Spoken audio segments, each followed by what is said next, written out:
Welcome to the course. आज के इस कोर्स का नाम है आर्टिफिशियल इंटेलिजेंस। और आर्टिफिशियल इंटेलिजेंस क्या होती है हम इसके ऊपर बात करेंगे। और आर्टिफिशियल इंटेलिजेंस जो है किन दूसरी टेक्नोलॉजीज़ के साथ मिलके काम करती है। और हमारे आसपास जो है आर्टिफिशियल इंटेलिजेंस जो है उसमें क्या क्या चीज़ें होती हैं, हम रोज़मर्रा की ज़िंदगी में आर्टिफिशियल इंटेलिजेंस की क्या क्या चीज़ें इस्तेमाल करते हैं, कहाँ कहाँ हम फेस करते हैं, हम किस जगह उसको जो है अपने ज़िंदगी को आसान करने के लिए इस्तेमाल करते हैं। और ऐसी कौन सी चीज़ें हैं जो आर्टिफिशियल इंटेलिजेंस की टेक्नोलॉजी इस्तेमाल करती हैं और इसकी एसोसिएट टेक्नोलॉजी हैं वो कौन सी हैं और वो किस तरह हमारी ज़िंदगी को बेहतर करती हैं।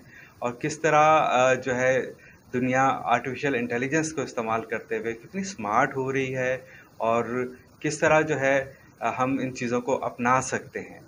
तो ये तो था कोर्स का तारुफ के बाद जो हम चलते हैं पहले वीडियो की तरफ, पहले क्लास की तरफ और पहले लेक्चर की तरफ कि उसके अंदर हमें क्या जानने को मिल रहा है। तो चलते हैं लेक्चर की तरफ। Thank you.